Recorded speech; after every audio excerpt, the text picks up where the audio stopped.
Let's continue with the lecture series. कल हमने जो है लायबिलिटीज पे बात की थी, आज हम कैपिटल के ऊपर बात करेंगे। हम एलिमेंट्स ऑफ फाइनेंशियल स्टेटमेंट्स पढ़ रहे हैं। Capital is also known as the net assets of a business. Capital को नेट एसेट्स भी बोल सकते हैं। The net assets is the difference between the asset business assets and liabilities. जो assets और लायबिलिटीज का जो डिफरेंस होता है, जब हम एसेट्स में से लायबिलिटीज को माइनस कर देते हैं तो हमारे पास कैपिटल आ जाता है, उसको हम नेट एसेट्स भी बोलते हैं। हमारे पास जो एक बिजनेस इक्वेशन है जिसको हम अकाउंटिंग इक्वेशन है, इनको हम नेक्स्ट स्लाइड्स में भी पढ़ेंगे। Capital is equal to assets minus liabilities, इसको जो हम अकाउंटिंग इक्वेशन बोलते हैं। तो जो हमारे पास स्टेटमेंट ऑफ फाइनेंशियल पोजीशन है वो भी एक अकाउंटिंग इक्वेशन ही शो कर रही होती है, बिकॉज अगर हम उसमें देखें तो एसेट्स जो होते हैं वो होते हैं जो टोटल एसेट्स की जो अमाउंट होती है वो लायबिलिटीज और कैपिटल की जो अमाउंट है उसकी इक्वल होती है। तो इस वजह से हम कहते हैं कि जो स्टेटमेंट ऑफ फाइनेंशियल पोजीशन है वो भी अकाउंटिंग इक्वेशन ही हमें शो कर रही होती है। हमेशा जब भी हम एसेट्स में से लायबिलिटीज को माइनस करेंगे तो हमारे पास कैपिटल की अमाउंट आ जाएगी। Capital is amount which the owners of the business invest in business. जो ओनर्स होते हैं बिजनेस के, वो जब खुद अपने पैसे जो है बिजनेस में इन्वेस्ट करते हैं तो उसको हम कैपिटल बोलते हैं। Capital is amount which a business ओज टू इट्स ओनर्स। इसका मतलब ये है कि जो कैपिटल है वो ऐसा अमाउंट है जो बिजनेस ओ करता है अपने ओनर्स को, क्योंकि ओनर्स ने इन्वेस्ट किया था, तो इसका मतलब है कि बिजनेस उनको ओ करता है। It is calculated as follows: the cash or assets introduced into the business by owner।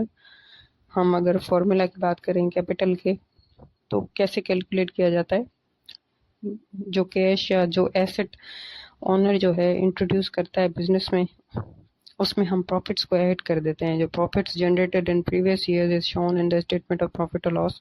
अगर हम अगर किसी टाइम पे भी अगर हमें कैपिटल की अमाउंट कैलकुलेट करनी हो तो हम ऐसे करते हैं कि जो इस साल कैपिटल जो इंट्रोड्यूस किया ओनर्स ने, जो इस साल इन्वेस्टमेंट और या फिर कैश इन्वेस्ट किया या फिर एसेट इन्वेस्ट किया, उसको हम बोलते हैं कैपिटल इंट्रोड्यूस्ड।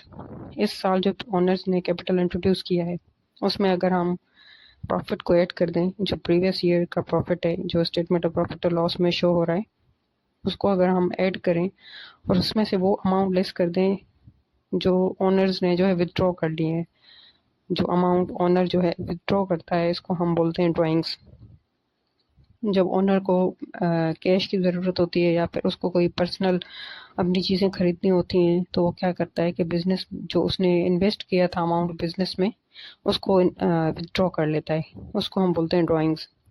तो अगर हम कैपिटल हमें चाहिए, हम कैपिटल किस तरीके से कैलकुलेट करते हैं, जो बिजनेस जो इन्वेस्टमेंट करता है बिजनेस में वो, और उसमें हम प्रॉफिट ऐड कर देते हैं और उसमें से जो ड्राइंग्स होती हैं वो लेस कर देते हैं। वो अमाउंट जो बिजनेस ओनर ने विदड्रॉ किया है बिजनेस में से, वो ड्राइंग्स होती हैं एंड देन वो हम लेस कर देते हैं, तो हमारे पास क्लोजिंग कैपिटल आ जाता है या फिर कैपिटल की वैल्यू आ जाती है।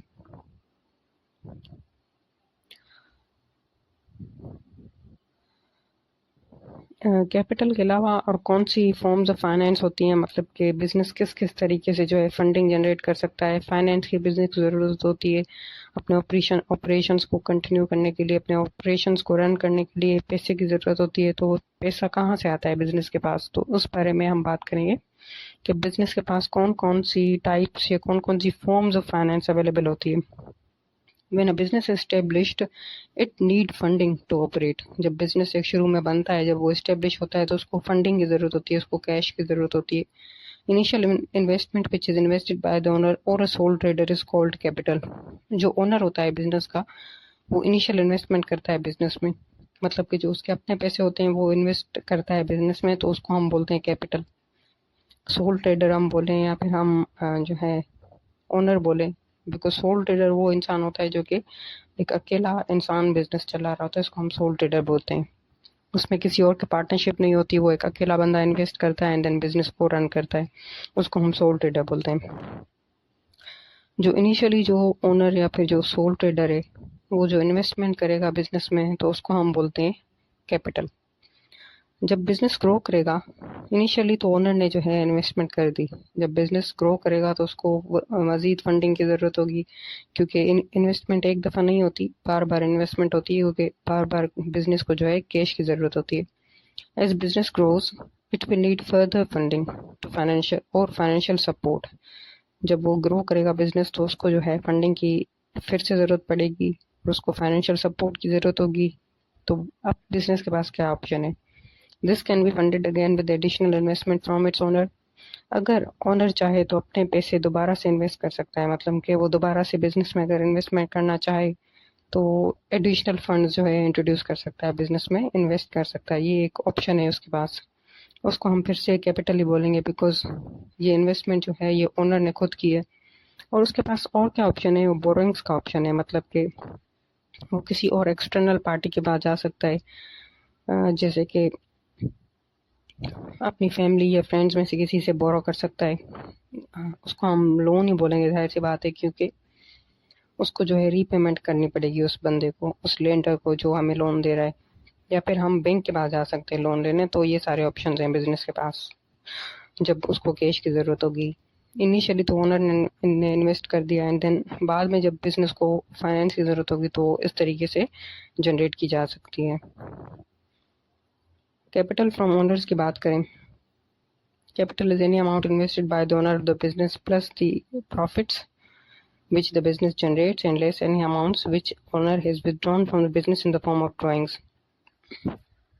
जैसे प्रीवियस स्लाइड में हमने डिस्कशन की कि कैपिटल जो होता है उसको कैलकुलेट करने का एक फॉर्मूला होता है कि जो अमाउंट ओनर ने जो है बिजनेस ने इन्वेस्ट किया है वो अमाउंट, उसमें से हम प्रॉफिट जो बिजनेस ने जनरेट कर दिया है वो ऐड कर देते हैं। एंड देन जो अगर बिजनेस के ओनर ने कोई ड्राइंग्स किए हैं या फिर इन्वेस्टमेंट जो है विथड्रॉ की है तो उसको हम ड्राइंग बोलते हैं, और वो जब हम लेस कर देते हैं तो हमारे पास कैपिटल की अमाउंट आ जाती है। Capital has no fixed repayment date and does not incur interest charges unlike a bank loan. इसका मतलब ये है कि जो ओनर अपना पैसा जब बिजनेस में इन्वेस्ट करता है, जिसको हम कैपिटल बोलते हैं, बिजनेस के ऊपर कोई लोन नहीं है या लाइबिलिटी नहीं है कि वो जो है उसको रीपेमेंट करनी है। ये ज़रूरी नहीं है, मैंडेटरी नहीं है बिजनेस के ऊपर कि वो कैपिटल का जो अमाउंट है वो वापस करे ओनर को। इसमें कोई रीपेमेंट डेट नहीं होती, एक फिक्स्ड रीपेमेंट डेट नहीं होती, मतलब कि कोई फिक्स टाइम नहीं होता कि बिजनेस को इस टाइम पे जो है ओनर को जो है रीपेमेंट करनी है। और इन मोस्ट केसेस जो है बिजनेस के पास बिजनेस जो है रीपेमेंट नहीं करता ओनर को, क्योंकि ओनर का मकसद ही था कि बिजनेस को चलाए। और अगर वो ओनर अगर वापस ले लेता है अपनी इन्वेस्टमेंट, देन बिजनेस जो है शायद बिजनेस चल ना पाए। तो इस वजह से मोस्ट केसेस यही हो रहा होता है कि जो रीपेमेंट होती है इन केस ऑफ कैपिटल वो ना तो मैंडेटरी होती है और ना ही जो है ओनर्स जो है विदड्रॉ कर रहे होते हैं अमाउंट। मतलब कि अगर उनको कुछ पैसों की ज़रूरत है तो थोड़ी बहुत इन्वेस्टमेंट वो विदड्रॉ कर लेते हैं, बट होल अमाउंट जो है रीपेमेंट होना ये बहुत ही रेयर केस है। मतलब कि बिजनेस के ऊपर कोई एक लाइबिलिटी नहीं है। जैसे कि अगर हम बैंक लोन की बात करें तो बैंक को तो पैसे वापस करना बिजनेस की एक लाइबिलिटी है, उसको किसी सूरत भी वापस करने हैं, but in case of capital ये चीज़ नहीं होती। और कैपिटल के केस में हमें इंटरेस्ट भी पे नहीं करना पड़ता, मतलब कि बिजनेस को इंटरेस्ट पे करने की भी ज़रूरत नहीं है ओनर को। लेकिन हाँ, कैपिटल की केस में हमारे पास एक डिविडेंड्स होता है जो कि इंटरेस्ट की तरह ही होता है, बट डिविडेंड्स भी मैंडेटरी नहीं होती। कि ये नहीं होता कि बिजनेस को ज़रूरी जो है इन एनी केस जो है डिविडेंड्स पे करने, ऐसी सिचुएशन नहीं होती। लेकिन हाँ, इंटरेस्ट के केस में जो बैंक के ऊपर इंटरेस्ट लगता है, लोन के ऊपर इंटरेस्ट लगता है, उसमें हमें इंटरेस्ट किसी भी ज़रूरत पे करना पड़ता है, उसमें कोई माफ़ी नहीं होती। बट कैपिटल में जो डिविडेंड्स होते हैं वो जो है बिजनेस की अपनी मर्जी होती है। जब बिजनेस प्रॉफिट जनरेट कर रहा होता है तो वो अपनी मर्जी से जो है ओनर्स को जो है डिविडेंड्स पे कर देता है। अगर प्रॉफिट जनरेट नहीं करता तो फिर पेमेंट ऑफ डिविडेंड्स भी नहीं होती। तो जो अगर हम देखें तो कैपिटल के केस में ना तो रीपेमेंट की कोई मैंडेटरी होती है, ना तो रीपेमेंट मैंडेटरी होती है, ना तो रीपेमेंट की डेट फिक्स होती है, और ना ही जो है इंटरेस्ट के चार्जेस लग रहे होते हैं। लेकिन बैंक के केस में रीपेमेंट की एक डेट फिक्स्ड होती है कि इस डेट पे जो है आपको बैंक जो है लोन जो है वो रीपे करना है, और इंटरेस्ट भी आपको पे करना है एनी सिचुएशन, आपको इंटरेस्ट पे करना है लोन के केस में।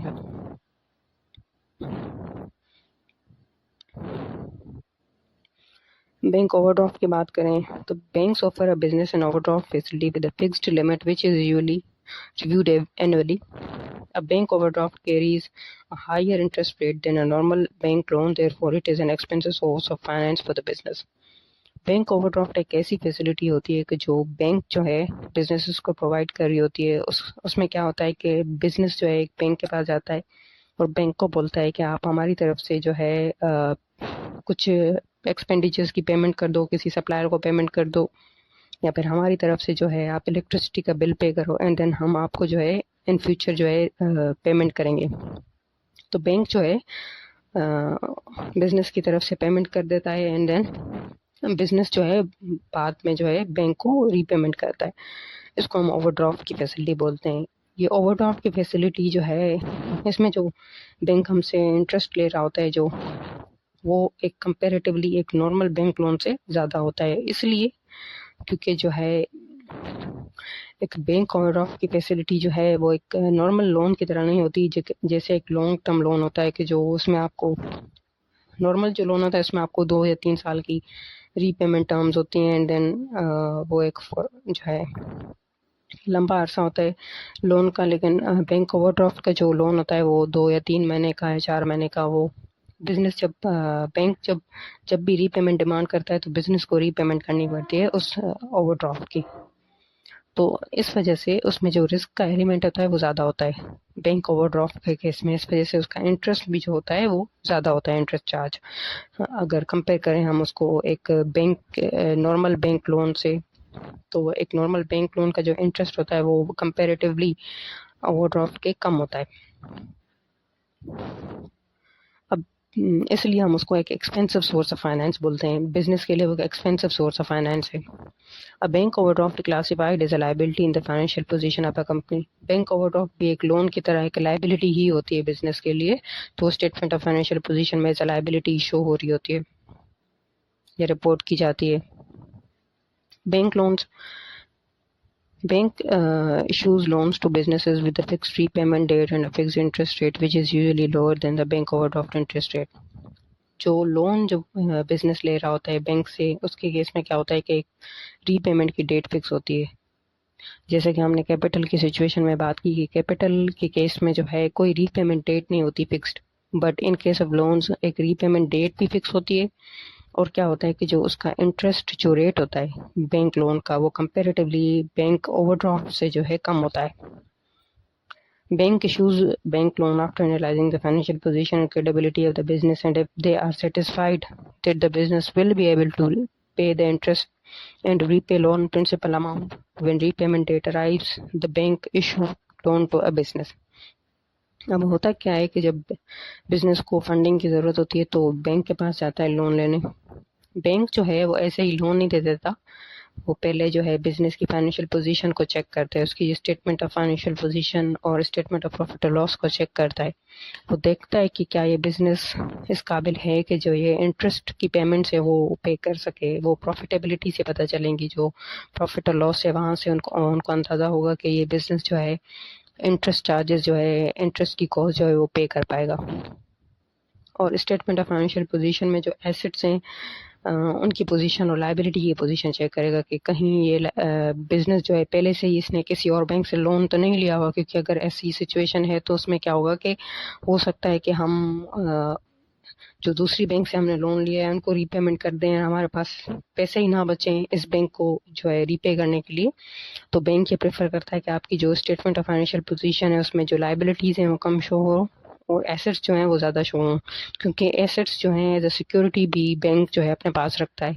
सिक्योरिटी का मतलब ये होता है कि जब बैंक जो है लोन दे रहा होता है तो वो ये कहता है कि आप कोई एसेट जो है हमारे पास एज ए सिक्योरिटी रखवाओ। इसका मतलब ये नहीं है कि वो एसेट जो है हम उनको दे देते हैं, एसेट हम यूज़ कर रहे होते हैं, बट इन केस अगर जब रीपेमेंट की डेट आती है और हम रीपेमेंट ना कर सकें किसी भी सिचुएशन की वजह से, हमारे पास कैश फ्लो नहीं है, तो हम अगर रीपेमेंट नहीं कर सकते तो उस केस में क्या होगा कि बैंक के पास ये अथॉरिटी है कि वो जो एसेट हमने एज ए सिक्योरिटी उनके पास रखवाया था वो एसेट ले जा करके सेल कर सकते हैं, देन उसमें से जो अमाउंट आएगा वो अपने पास रख सकते हैं, तो इसको हम बोलते हैं सिक्योरिटी। ये एसेट्स के ऊपर लगती है। तो बैंक ये चीज़ भी देखेगा कि इस बिजनेस के पास एसेट्स कितने हैं, क्योंकि अगर एसेट्स होंगे तभी तो सिक्योरिटी उस पर लगाई जा सकती है, अगर एसेट्स ही नहीं होंगे तो फिर सिक्योरिटी कहाँ से लगेगी। तो इस वजह से बिजनेस जो है फाइनेंशियल पोजीशन को चेक कर रही होती है, उसकी एसेट्स की पोजीशन, उसकी लाइबिलिटी की पोजीशन को चेक कर रही होती है बैंक, एंड देन उसकी प्रॉफिटेबिलिटी भी चेक कर रही होती है कि क्या बिजनेस जो है इंटरेस्ट जो चार्जेस हैं, इंटरेस्ट की जो पेमेंट्स हैं, वो जो है कर पाएगा या नहीं कर पाएगा। ये सब कंसिडर करने के बाद ही वो अंदाज़ा लगाते हैं कि इस कंपनी को, इस बिजनेस को जो है लोन दिया जाए या नहीं, या फिर या तो फिर वो रिजेक्ट कर देते हैं उस लोन का। अगर उनको लगता है कि फाइनेंशियल पोजीशन, प्रॉफिटेबिलिटी इनकी नेगेटिव है तो वो फिर लोन नहीं देते। जो bank loan provided to a business और क्लासिफाइड एज अ लायबिलिटी, जो बैंक लोन होता है वो भी लायबिलिटी ही होती है बिजनेस के लिए। लीजेस की बात करें, instead of purchasing an asset, business में lease an asset in return for a period of in return for a period lease payments, for fixed lease payments है। यहाँ पे होता क्या है कि जब बिजनेस को एक एसेट की ज़रूरत होती है तो उसके पास दो ऑप्शन होते हैं। एक तो ये ऑप्शन होता है कि वो जाकर के एसेट परचेज कर ले, एंड देन दूसरा ऑप्शन ये होता है कि वो एसेट को लीज पे ले ले। लीज पे लेने का मतलब ये होता है कि वो फुल परचेज प्राइस नहीं पे करता, बट वो जो है मंथली जो है पेमेंट्स कर रहा होता है, जैसे कि रेंट होता है। इसी तरीके से हम रेंट पे एक एसेट ले लेते हैं, उसको यूज़ करते हैं, एंड देन जो सप्लायर है उसको हम मंथली रेंटल पेमेंट्स पे कर रहे होते हैं। इसी तरीके से हम लीज पे लेते हैं एंड लीज की पेमेंट्स कर रहे होते हैं और हम उस एसेट को यूज़ कर रहे होते हैं। A business records a lease liability and right of use asset in the statement of financial position. Lease के केस में क्या होता है कि बिजनेस को एक लाइबिलिटी रिकॉर्ड करनी है अपनी स्टेटमेंट ऑफ फाइनेंशियल पोजीशन में। क्यों? क्योंकि उसको एक लीज की पेमेंट्स करनी है, तो वो एक लाइबिलिटी है। एंड राइट ऑफ यूज़ हमारे पास, हम एसेट तो रिकॉर्ड नहीं कर सकते क्योंकि वो एसेट हमारा नहीं है, बट हम राइट ऑफ यूज़, क्योंकि हमारे पास एक उसको यूज़ करने का राइट है, तो वो हम अपने पास रिकॉर्ड कर लेते हैं as an asset in the statement of financial position. Business does not legally own the asset, but it controls the asset as it has the right to use the asset for a fixed period of time in exchange for lease payments. हमारे पास जो asset है इस case में, lease के case में जो asset है उसको हम ओन तो नहीं करें, लीगली तो ओन नहीं करें, बट हम उसको कंट्रोल कर रहे हैं। तो इस वजह से हमारे पास एक राइट ऑफ यूज है जिसको हम स्टेटमेंट ऑफ फाइनेंशियल पोजीशन में दिखा रहे होते हैं, क्योंकि हमने एक फिक्स्ड पीरियड के लिए उनसे एक एसेट लिया हुआ है जो हम यूज कर सकते हैं और हम उनको जो है पेमेंट्स कर रहे होते हैं लीज की। तो ये जो राइट ऑफ यूज़ है ये भी एक एसेट ही होता है, एंड देन इसको हम स्टेटमेंट ऑफ फाइनेंशियल पोजीशन में एज एन एसेट शो कर रहे होते हैं। हम इस एसेट को कंट्रोल कर रहे हैं बट हम इसको लीगली ओन नहीं कर रहे। बोरोइंग्स, अब बिजनेस में borrow money from outsiders instead of bank such as from family or friends. The agreement relating to the repayment date and interest payment is done at the inception. Business के पास ये option होता है कि bank loan ले ले, और उसके अलावा ये ऑप्शन होता है कि किसी और पार्टी से बोरो कर ले, मतलब कि अपने फैमिली या फ्रेंड्स में से किसी और से जो है बैंक के अलावा जो है लोन ले ले किसी से भी। एंड देन उसमें जो टर्म्स एंड कंडीशंस होती हैं वो भी इंसेप्शन, मतलब कि जब स्टार्ट हो रही होती है वो अग्रीमेंट, उस वक्त जो है डिसाइड की जाती हैं कि कब रीपेमेंट की डेट क्या होगी, कब आप हमें रीपे करोगे, एंड देन जो इंटरेस्ट की पेमेंट्स होगी, इंटरेस्ट जो रेट है वो क्या होगा। ये सारी चीज़ें जो हैं, ये जो कॉन्ट्रैक्ट स्टार्ट होने से पहले जब दोनों पार्टीज जो है निगोशिएशंस कर रहे होते हैं तो उस वक्त ये सब कुछ डिसाइड हो जाता है। एक नॉर्मल बैंक लोन की तरह ये सब कुछ होता है, मतलब कि रीपेमेंट डेट पे होती है, मतलब आपको किसी भी सूरत रीपेमेंट करनी है और इंटरेस्ट भी पे करना है। Amounts borrowed are classified as liability as in the case of bank loan. जिस तरह से बैंक लोन एक लायबिलिटी है, इसी तरह से ये बोरोइंग्स भी लायबिलिटी होती हैं।